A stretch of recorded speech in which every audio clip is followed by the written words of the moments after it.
buzzsaw takeout. So like buzzsaw, giant takeout, buzzsaw, giant takeout, buzzsaw, giant takeout, buzzsaw, giant takeout. The buzzsaw is short poi, but then, now watch, as I release, I can release the poi to full length and then wrap it up to go back in. Release, wrap it up to go back in. Release, wrap it up to go back in.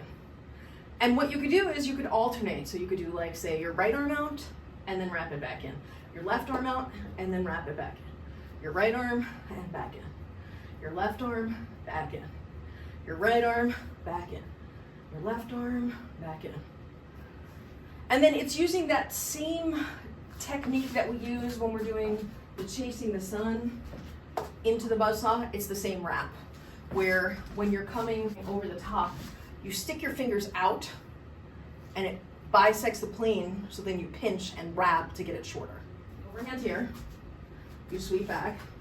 As you come over the top, you put both hands out, and as you're putting both hands out, they're bisecting the plane of the poi, which is what makes them wrap. So then you just do the same thing with the takeout.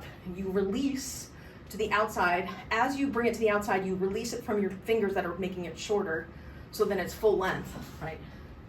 Release to full length, do your giant, and then at whatever point, when you're coming back in from your giant, you bring it to the inside plane, stick the fingers back out so it wraps around. So release, full length, wrap around your fingers, it's back in. All you do is just stick your fingers inside. What would probably be helpful for you is practicing just that wrap up a bunch, like this, where you do the extension, come in, wrap. Release, extension, come in, release, and wrap and in, which from the side would look like this. I'm on the inside, release to full length, wrap it, release to full length, wrap it, release to full length, wrap it, release to full length, wrap it. And you know, the cool thing about the asymmetry of this movement, I mean, you know me and my 7-layer dip thing and how I like that whole size differential thing. I think the cool thing about this is, especially if you do the full release, when you go to the outside, the difference between these two is pretty profound. Like it's a huge size difference. And because you're already doing an asymmetric move, if you only learn how to do the release to full size with one hand, there's like no shame in that game. Now, if you're too lazy and you don't want to learn how to release it to full length, like this, you can just do it like this, where you bring it to the outside. So this doesn't have as dynamic as big a range of difference between the two, but you can keep it the same size, and that works too. And that might be easier to switch one hand, the other hand, one hand, the other hand. I think this is a very high bang for the buck, low challenge technique wise.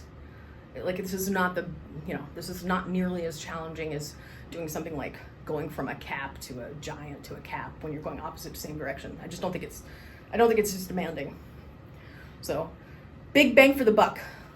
We just did this whole thing in overhand, but you could do it in underhand too.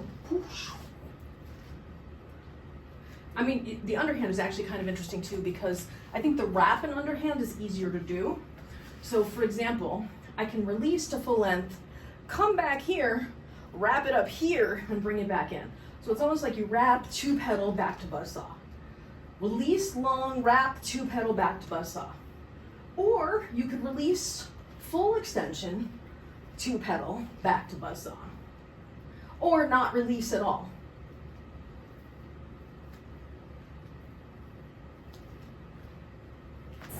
All of it, in my opinion, just feeds into the whole size matters thing. And I mean that in all seriousness, from a performance perspective, I do think changes in size do add dynamism, and I do think it matters from the perspective of what the audience sees and how it makes it more interesting when you have the expansion and contraction of the size of the poi. Instead of doing, when I did my buzzsaw, I did like a basic wrap, but if you do like a micro wrap, like this, and you release and come back in, whoa, that's a huge contrast. And then that wrap going back in, because it's going around so many times, adds another interesting effect as well.